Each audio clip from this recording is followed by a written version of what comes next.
जय हिंद फ्रेंड्स, मैं प्रज्ञा आप सभी का बहुत बहुत स्वागत करती हूँ आपके अपने ही चैनल द हिस्ट्री लाइब्रेरी में। तो दोस्तों, आज हम शुरू करेंगे मध्यकालीन इतिहास से गुलाम वंश। ठीक है, तो हम यहाँ पर गुलाम वंश से रिलेटेड सारी चीज़ें आज इस एक ही वीडियो में याद करेंगे। जितनी भी मोस्टली चीज़ें हैं इसके इम्पॉर्टेंट, जो हमारे अक्सर एग्ज़ाम्स में आती हैं लेकिन हम कंफ्यूज हो जाते हैं या हमें याद नहीं रहता है, तो आज हम वो सब करेंगे। और उसमें हम क्या क्या करेंगे मैं एक बार आपको बता भी देती हूँ।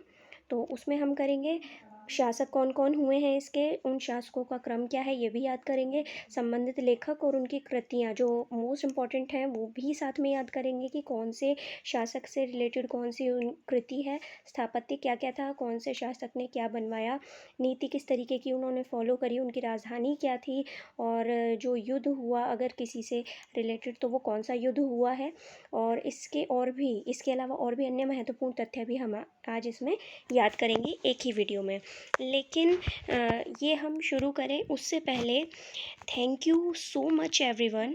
आपने इतना सपोर्ट किया हमें, इतना आपने लाइक किया है हमारी वीडियोस को, आपने सब्सक्राइब किया। सिर्फ एक ही महीने में हमारा चैनल इतना ग्रो कर रहा है आप सभी के प्यार की वजह से। तो दोस्तों, साथियों, ऐसे ही अपना प्यार बनाए रखिएगा, अपनी सपोर्ट बनाए रखिएगा और ज़्यादा से ज़्यादा चैनल को लाइक करिएगा, शेयर करिएगा, सब्सक्राइब कीजिएगा, ताकि हमें मोटिवेशन मिले और हम आपके लिए और भी बेहतर वीडियोस बना सकें। तो चलिए आइए शुरू करते हैं फटाफट से बिना टाइम लगाए। सबसे पहला है हमारा जो ट्रिक है वो किसकी है, सबसे पहले मैं बताती हूँ तो कि इसमें हमें करना क्या है। मैंने आपको पहली जो वीडियो बनाई है मैंने अपने वेदों से रिलेटेड, उसमें मैंने आपको बताया था कि ट्रिक तो हम बना लेते हैं लेकिन ट्रिक को याद करने के लिए हम एक ट्रिक बनाएंगे। मतलब ट्रिक को याद कर भी हम ट्रिक से रखेंगे। तो हमने यहाँ पे भी ट्रिक ऐसे ही बनाई है। बिल्कुल भी चिंता मत कीजिएगा इस चीज़ के लिए कि ये ट्रिक याद कैसे रहेगी, बिल्कुल याद रहेगी दोस्तों। इसमें बिल्कुल भी आपको सोचने की ज़रूरत नहीं है। बस जो मैं आपको लाइन बता रही हूँ उस लाइन को आपको याद रखना है। आप उससे रिलेटेड जो शासक हैं आप वो बिल्कुल नहीं भूलेंगे और उनसे रिलेटेड जितनी चीज़ें हैं वो आप बिल्कुल भी नहीं भूलेंगे। ये मैं गारंटी के साथ कह सकती हूँ, क्योंकि मैं भी हमेशा ऐसे ही याद करती हूँ और मैंने भी नेट क्वालिफाई ऐसे ही किया है, क्योंकि चीज़ें बहुत सारी होती हैं और याद करने में बहुत टाइम लगता है। तो अब मैं बताती हूँ हमने कहाँ से शुरुआत की है। हमने शुरू किया है गुलाम वंश के संस्थापक कुतुबुद्दीन ऐबक से। और हमारी जो ट्रिक है वो है हमारे 2.5 लाख कुकुले हसन की मासा ने 1210 मुदब्बिर को मुबारकबाद दी। तो यहाँ आएगा मई, ठीक है, 1210 मई। तो यहाँ मई और लिख लीजिएगा फ्रेंड्स, ये रह गया है। ठीक है, तो ये पूरी ट्रिक है आपकी। 2.5 लाख कुकूले हसन के मासा ने 1210 में मुदब्बिर को मुबारकबाद दी। अब हमने सिर्फ इस एक लाइन में सब कुछ याद कर लेना है और आप देखिए कि किस तरीके से याद करेंगे। अब यहाँ पे सबसे पहले मैं आपको इन वर्ड्स की डिटेल बताती हूँ। तो इससे पहले कि मैं आपको इन वर्ड्स की डिटेल बताऊँ, आप एक बार इस ट्रिक की, ये जो लाइन है इस ट्रिक की, शॉर्ट ट्रिक की, आप एक बार स्क्रीनशॉट ले लीजिए। तो चलिए मैं बताती हूँ आगे। अब यहाँ पे जो वर्ड्स हैं वो कैसे हैं, मैं आपको ये पूरा ही शो कर रही हूँ यहाँ पे। तो यहाँ पे सबसे पहले है हमारा, हमने बात की है 2.5 लाख कुकू की। ठीक है, तो 2.5 से क्या है, 2.5 दिन का झोपड़ा। लाख से है लाख बख्श, क्योंकि कुतुबुद्दीन ऐबक को लाख बख्श भी कहा जाता था। और कुकू से हमें 3 चीज़ें याद होती हैं, सिर्फ एक ही वर्ड से हमें 3 चीज़ें याद होती हैं। क्या क्या याद होता है, एक हमें याद होता है कुव्वत उल इस्लाम मस्जिद, कुतुबुद्दीन ऐबक और कुतुब मीनार। तो कुतुबुद्दीन ऐबक ने ही कुतुब मीनार का निर्माण शुरू करवाया था और कुतुबुद्दीन ऐबक का ही दूसरा नाम लाख बख्श था, मतलब उसको लाख बख्श कहा जाता था। कुव्वत उल इस्लाम मस्जिद भी इसको कहा जाता था। अब देखिए, आप कुव्वत उल इस्लाम मस्जिद अगर आपको याद है तो उल इस्लाम, इस्लाम से रिलेटेड अगर आप कहेंगे तो इस्लाम में क्या होती है, कुरान की आयतें होती हैं, तो इसको कुरान ख्वां भी कहा जाता था। तो आप इसी से ही याद कर सकते हैं, कुरान ख्वां भी किसको कहा जाता था, कुतुबुद्दीन ऐबक को कहा जाता था। ठीक है दोस्तों, और इसको कुरान ख्वां इसलिए कहा जाता था क्योंकि ये बहुत ही सुरीले आवाज़ में कुरान का पाठ करता था। ठीक है, तो लेले से इसकी राजधानी क्या है, लाहौर है, इसकी राजधानी लाहौर है। हसन। हसन हमने बात की है यहाँ पे कि इसके काल में जो राइटर्स थे वो कौन थे, जो मेन राइटर्स हैं या जिन्होंने इसके बारे में लिखा है, भले ही वो बाद के हैं लेकिन इसके बारे में जिन्होंने लिखा है या इसके काल के हैं। ठीक है, इस तरीके से करके मैंने बाकी सारे जो शासक हैं उनके बारे में भी लिखा है। तो आपको सिर्फ याद रखना है कौन सा राइटर रिलेटेड है। तो हसन से हसन निजामी, मासा से मासिर। ठीक है, मासा से मासिर आप याद रख सकते हैं, मासा से ताजुल मासिर ये किताब का नाम है जो किसने लिखी है, हसन निज़ामी ने। ठीक है, नेक्स्ट है हमारा 1210। तो 1210 में से हम मतलब हमारा कि इसका जो राज्यारोहण हुआ है वो हुआ है 1210 ईस्वी में। मुदब्बिर, मुदब्बिर से है फ़क्र ए मुदब्बिर। ठीक है, ये नाम है राइटर का। और मुबारकबाद दी, मुबारकबाद से हो गया मुबारक शाही। तो तारीख ए मुबारक शाही में इसके बारे में हमें वर्णन मिलता है। और ये किसने लिखी है, ये लिखी है फ़क्र ए मुदब्बिर ने। तो ये इसी के काल की पुस्तक है। तो आप एक बार इसका स्क्रीनशॉट ले लीजिएगा, मैं इसको पूरे को एक ही उसमें ले देती हूँ। आप इसका एक बार स्क्रीनशॉट ले लीजिए कंप्लीट का। और दोस्तों मैं आपको सलाह दूंगी कि आप इसका स्क्रीनशॉट लेने की बजाय आप एक नोटबुक बना लें जिसमें आप सारी शॉर्ट ट्रिक्स लिख लें ऊपर हेडिंग डाल के कि कौन से काल की कौन सी शॉर्ट ट्रिक्स है, किससे रिलेटेड है। तो आपको रिवीजन टाइम पे बहुत ईजी हो जाएगा। ठीक है, सिर्फ आप अगर स्क्रीनशॉट लेंगे तो उससे कई बार चीज़ें हमारी मिस हो जाती हैं या कई बार हमारा फ़ोन ख़राब हो जाता है तो हमें बहुत प्रॉब्लम आती है। ठीक है दोस्तों, चलिए आगे चलते हैं। नेक्स्ट है हमारा दिल्ली की मिस्तुर्क सुल्ताना शमशी। ये नाम एक कहानी की तरीके से मैं अभी आपको इसको याद करा दूंगी।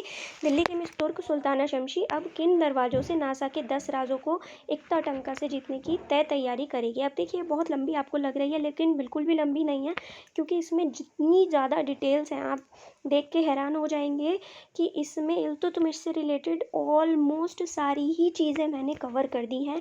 आपको सिर्फ एक लाइन याद रखनी है, बाकी सारी चीज़ें आपको याद रखने की बिल्कुल ज़रूरत नहीं है क्योंकि वो आपको खुद ब खुद ही याद हो जाएंगी। अब देखिए हम इसको कैसे थोड़ा सा दिमाग में ला लेंगे। एक जैसे कहते हैं ना मिस इंडिया, मिस यूनिवर्स, इस तरीके से एक मिस तुर्क थी। वो कहाँ की थी, वो दिल्ली की थी। ठीक है, और नाम क्या था उनका, उनका नाम था सुल्ताना शमसी। ठीक है, अब उनसे पूछा है कि वो एक्चुअली इक्ता टंका से जीतने की, आप एक तरीके से इसको मान लीजिए कि इनके पास कोई हथियार था, कोई जैसे तोपखाना होता है कुछ भी, तो आप कुछ मान सकते हैं कि इक्ता टंका के ज़रिए इन्होंने जीतने की कोई तैयारी ना तय की थी, मतलब फिक्स की थी कि हम ऐसे ऐसे तैयार करेंगे, ऐसे ऐसे हम उसको जीतेंगे। ठीक है, और किसको, नासा के 10 राजों को। तो अब दिक्कत ये आ रही है कि वो नासा के 10 राजों को तो जीतने की तैयारी तो करेंगी, लेकिन वो जो नासा में उन्हें जाना है वो किस दरवाजे से जाएं। ठीक है, तो इसके बारे में बात हो रही है। तो यहाँ क्या करना है, हमें सिर्फ एक लाइन याद करनी है। तो इस लाइन को आप बार बार बोलिएगा, अगर आप 5 बार 10 बार बोलेंगे आपको लाइन याद हो जाएगी। दिल्ली की मिस्तुर्क सुल्ताना शमशी अब किन दरवाज़ों से नासा के 10 राजों को इक्ता टंका से जीतने की तय तैयारी करेगी। दिल्ली की मिस्तुर्क सुल्ताना शमशी अब किन दरवाज़ों से नासा के 10 राज को इक्ता टंका से जीतने की तय तैयारी करेगी। देखिए अब सब कुछ इसमें हो गया है, ये देखिए। अब हम बात करते हैं इनकी डिटेल में। दिल्ली से है, दिल्ली राजधानी बन गई है। मिस से आपको याद रखना है इल्तुतमिश। ठीक है, इल्तुतमिश के बाद है हमारा तुर्क। तुर्क है, तुर्क चहलगानी। पहल किसने की थी, इल्तुतमिश ने। सुल्ताना, सुल्ताना से है हमारा सुल्तानगढ़ी का मकबरा। और ये याद रखिएगा, ये जो सुल्तानगढ़ी का मकबरा है वो पहला तुर्की मकबरा है। ठीक है, तो ये तुर्क और सुल्ताना ये जो दोनों चीज़ें हैं, तो यहाँ हो गया है हमारा सुल्तानगढ़ी का मकबरा। नेक्स्ट है हमारा शमसी। शमसी से है हौज ए शमसी का निर्माण करवाया था इल्तुतमिश ने। अब से है अरबी सिक्के, मतलब जो शुद्ध अरबी के सिक्के थे वो सबसे पहले किसने शुरू करवाए थे, वो करवाए थे हमारे इल्तुतमिश ने। ठीक है, नेक्स्ट है हमारा किन दरवाज़ों से। ठीक है, तो किन दरवाजे से हो गया हमारा अतर किन का दरवाज़ा, इसका निर्माण भी इसने करवाया था। और यहाँ ये याद रखिएगा कि इसी को ही सिंह द्वार भी कहा जाता है। किसको, अतरकिन के दरवाजे को। नासा और राज, नासा से है तबकाते नासिरी, नासा नासिरी। ठीक है, नासा से आप क्या याद रखेंगे, नासिरी। नासिरी क्या है, तबकाते नासिरी, ये किताब का नाम है। और राज, राज से हो गया सिराज।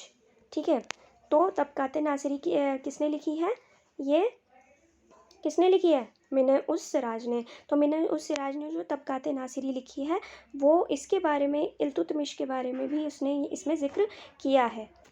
और मिन उस सिराज ने ही इसे दान में दूसरा हातिम कहा है। अब देखिए, दान में दूसरा हातिम कहा है, तभी इसको लाख बख्श भी कहा जाता था, ठीक है। सॉरी, लाख बख्श हमारे 2.5 लाख कुतुबुद्दीन ऐबक को कहा जाता था, इसको नहीं कहा जाता था, ठीक है। तो थोड़ा सा यहाँ पे ध्यान रखिएगा कि सिराज ने इसे दान में दूसरा हातिम कहा है, मतलब जो पहला हातिम था वो तो हमारा कुतुबुद्दीन ऐबक था, और दूसरा हातिम कौन है? इल्तुतमिश। अब यहाँ 10 से है 1210 इसका राज्यारोहण। अब देखिए, अगर हम इतिहास पढ़ रहे हैं और हम कोई अच्छे कॉम्पिटिटिव एग्जाम दे रहे हैं तो हमें इतना तो पता होता है कि 1200 की बात है या 1300 की बात है या 1400 की बात है। तो जैसे हमने इससे पहले वाली ट्रिक याद करी, अगर आपको उसमें 1206 ईस्वी याद हो गई है तो आपको ऑटोमेटिक पता चल जाएगा कि 1210 इसका राज्यारोहण हुआ है।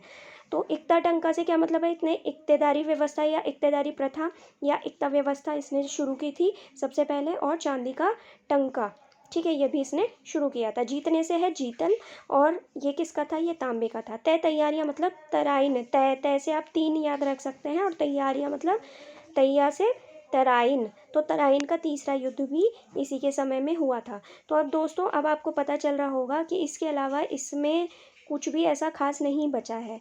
तो आपको अब क्या याद रखना है? आपको अब याद रखना है, आपको सारी चीज़ें एक ही लाइन में अब याद हो जाएंगी, आपको और कुछ भी नहीं करना है, ठीक है। अब आप इसका फटाफट से स्क्रीनशॉट ले लीजिए। तो दोस्तों, भले ही ये लाइन लंबी है लेकिन आपको पता है कि बहुत सारी चीज़ें इस एक लाइन ने कवर करी हैं। और दोस्तों, अगर आपको ट्रिक अच्छी लग रही हो, आपको मेरी मेहनत अच्छी लग रही हो, तो वीडियो को लाइक, शेयर एंड सब्सक्राइब करना बिल्कुल मत भूलिएगा, ताकि मैं आपके लिए जल्द से जल्द और बेहतर से बेहतर और वीडियोज़ भी बना सकूँ। चलिए फटाफट से चलते हैं नेक्स्ट की तरफ। नेक्स्ट जो हमारा मेन शासक है गुलाम वंश से, वो है बलवन। अब बलवन की क्या ट्रिक है? बलवन की हमारी ट्रिक है, बल्लू खां ने अमीर हसन को खुश कर 1265 में लोहे के लाल महल की देवी अर्ज की एक बार फिर सजी नौका पार की। देखिए, ये भी लंबी है क्योंकि इसमें भी बहुत सारी चीज़ें हैं, ठीक है। अब याद कैसे करेंगे? बल्लू खां ने अमीर हसन को खुश कर 1265 में लोहे के लाल महल की देवी अर्ज की एक बार फिर सजी नौका पार की। अब ये है क्या क्या चीज़ें? अब आइए ये देखते हैं। तो यहाँ बल्लू खां, अब ये बल्लू खां क्या है? बल्लू, यहाँ से बल से बलवन, और लू खां से उल्लूग खां। तो उल्लूग खां किसको कहते थे? बलवन को कहा जाता था। और उसके अलावा अमीर हसन, ठीक है, अमीर हसन से, अमीर हसन है जो राइटर है इनके टाइम में, खुश से अमीर खुसरो, तो अमीर खुसरो इन्हीं के समय में आ गए थे। और ये कहाँ से आए थे दोनों? ये एक मोहम्मद खां था, उसी के आश्रय में ये लोग थे जो बाद में बलवन के पास आ गए थे, ठीक है। और 1265 की यहाँ बात हुई है, तो 1265 क्या है? डेफिनेटली राज्यारोहण है। लोहे से है, लौह एवं रक्त की नीति जो बलवन से संबंधित है। लाल महल है, इस बलवन ने लाल महल का निर्माण करवाया था। और इसी लाल महल में बलवन के अलावा जैसे और भी 2-3 शासक हैं जिन्होंने अपनी जो हम शपथ लेते हैं या राज्यारोहण होता है जैसे शासक का, तो वो लाल महल में ही हुआ था। वो हम आगे जब बात करेंगे नेक्स्ट टॉपिक्स में तब मैं उसमें बताऊंगी, ठीक है। तो देवी से है या दैवीय सिद्धांत, तो इसने कौन सी नीति फॉलो करी? इसने दैवीय सिद्धांत को फॉलो किया। तो बलवन ने क्या माना कि ईश्वर जो शासक होता है वो किसका प्रतीक होता है? वो तो ईश्वर का प्रतीक होता है, ठीक है। तो कौन सा सिद्धांत फॉलो किया? दैवीय सिद्धांत फॉलो किया। अर्ज से क्या है? दीवान ए अर्ज, ठीक है। तो ये क्या था? सैनिक विभाग बनाया था सबसे पहले किसने? बलवन ने। बार से बरनी, तो बरनी ने भी इसी के टाइम में चीज़ें लिखी हैं, मतलब इसके बारे में लिखा है बरनी ने भी। जो बरनी की किताब है तारीख़ फ़िरोज़ शाही, उसमें इसने बलवन की राजकीय नीतियों का भी उल्लेख किया है। तो हमें यहाँ पे क्या याद रखना है कि जो बरनी की किताब है तारीख़ फ़िरोज़ शाही, फिर से क्या है? फ़िरोज़ शाही। तो मैंने आपको जैसे कि पहले भी बताया था, ये ज़रूरी नहीं है कि वो राइटर उसी के काल में हो। मैंने यहाँ पे वो चीज़ें दी हैं आपको जो आपको याद रखनी है कि यहाँ जो फ़िरोज़ शाही है, तारीख़ फ़िरोज़ शाही, वहाँ पर इस चीज़ का भी उल्लेख हुआ है, ठीक है। तो जो बलवन की राजकीय नीतियाँ थी उसका उल्लेख यहाँ पर तारीख़ फ़िरोज़ शाही में भी हुआ है, ठीक है। सजी नौका पार की में क्या है? सजी से है सिजदा, नौका से है नौरोज उत्सव, और पार से है पैबॉस, तो नारौज़ उत्सव भी प्रारंभ किया था और सिजदा और पैबॉस भी बलबन ने शुरू किया था। तो दोस्तों अब यहाँ पर ये एक लाइन में हमने बहुत सारी चीज़ें याद की हैं और यहाँ पे आपको इसको एक बार स्क्रीनशॉट लेना हो तो मैं एक बार इसको क्लियर कर देती हूँ पूरी स्क्रीन को। आप एक बार इसका स्क्रीनशॉट ले लीजिए और जैसे कि मैंने आपको पहले भी कहा है कि आप कोशिश कीजिएगा कि आप इसको एक नोटबुक में नोट कर लें स्क्रीनशॉट की जगह, ओके? क्योंकि जब हम एक बार लिखते हैं किसी चीज़ को तो वो हमें बहुत जल्दी याद होती है और रिवीजन के टाइम पे हमें बहुत हेल्पफुल होता है। चलिए नेक्स्ट चलते हैं। अब देखिए यहाँ पे जो मेन हमारे शासक थे गुलाम वंश के, उनके बारे में हमने बात कर ली, लेकिन अब हमें बात करनी है कि गुलाम वंश में जितने भी शासक हुए हैं उनका क्रम किस तरीके से रहा है। उनका जो क्रम रहा है वो हमें अक्सर याद नहीं रह पाता है, तो उसके लिए भी मैंने एक ट्रिक बनाई है कि गुलाम वंश में सबसे पहले जो शासक हुआ, फिर उसके बाद जो जो क्रम रहा तो वो कैसे रहा है, आइए बात करते हैं उसकी। अब वो एक ये जो लाइन है सिर्फ एक इस लाइन से हम याद कर लेंगे और ये लाइन है, गुलाम कुकू आराम से रुका, फिर रज़िया के बाहर से मसूर ले नासिर के वन चला गया। ठीक है, ये आई गेस इन सब में सबसे इजी ट्रिक है ये। गुलाम कुकू आराम से रुका, तो हमने कुकू की बात की थी ना पहले भी, तो वो कौन था, वो गुलाम था। तो गुलाम कुकू आराम से रुका, फिर रज़िया के बाहर से मसूर ले नासिर के वन चला गया। अब ये क्या है, ये क्रम है, ठीक है। तो गुलाम, हमने गुलाम सिर्फ इसलिए लिया है ताकि आपको याद रहे कि हम कौन सा, किस चीज़ का, कौन से वंश का क्रम कर रहे हैं, हम गुलाम वंश का कर रहे हैं, ठीक है। तो अब बात करते हैं, गुलाम वंश, कुकू कुतुबुद्दीन ऐबक आराम से, मतलब आराम शाह, रुका फिर रुकनुद्दीन, रुका फिर रुकनुद्दीन फिरोज़, ठीक है, दोनों हो गए हैं, रज़िया से रज़िया हो गई है। और उसके बाद बाहर है तो बाहर से बहराम शाह है, मसूर से मसू मतलब मसूद शाह, अलाउद्दीन मसूद शाह, नासिर से नसरुद्दीन महमूद और वन से बलवन, ठीक है। तो ये सारी चीज़ें, सारे ही ये शासक हमें सिर्फ एक लाइन में याद हो गए हैं उनके क्रम से। तो ये आपके लिए बहुत इम्पॉर्टेंट है क्योंकि कई बार एग्ज़ाम्स में आपसे क्रम पूछ लिया जाता है कि इनको बढ़ते से घटते क्रम में लगाइए, घटते से बढ़ते क्रम में लगाइए, या इनमें से कौन इस काल का शासक नहीं था। तो मैंने यहाँ पे ऑलमोस्ट सारे जितने भी शासक रहे हैं मैंने सबका नाम ले दिया है, तो इनसे अलग अगर कोई आता है दैट मीन्स वो गुलाम वंश का शासक नहीं है। दोस्तों अगर आपको ट्रिक पसंद आई हो, अगर आपको मेरी मेहनत पसंद आई हो, तो प्लीज़ वीडियो को सब्सक्राइब करना, लाइक करना और शेयर करना बिल्कुल मत भूलिए। अपने स्टडी ग्रुप में इस वीडियो को ज़रूर से शेयर कीजिए ताकि ज़्यादा से ज़्यादा लोग इस चीज़ का लाभ ले सके और साथ ही हमें भी मोटिवेशन मिल सके ताकि हम आपके लिए अच्छे से अच्छी वीडियो बनाएं और जल्द से जल्द हम उनको अपलोड करें ताकि आपके एग्ज़ाम से पहले आपकी मोस्टली चीज़ें हम कवर करवा पाएँ।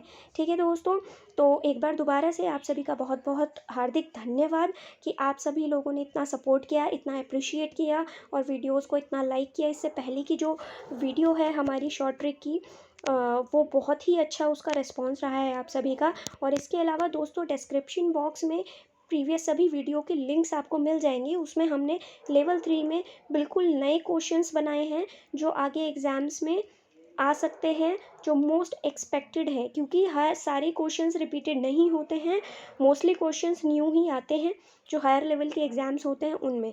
तो यहाँ दोस्तों ये आपको ध्यान रखना है कि लेवल 3 की जो वीडियोज़ है, अगर आप हायर लेवल के एग्ज़ाम्स दे रहे हैं, असिस्टेंट प्रोफेसर के, यूपीएससी के और आपके जीआईसी के एग्ज़ाम्स, पीजीटी के एग्ज़ाम्स, नेट, जेआरएफ, आप ऐसे कोई भी अगर एग्ज़ाम दे रहे हैं तो आप लेवल 3 की वीडियो को ज़रूर देखिएगा।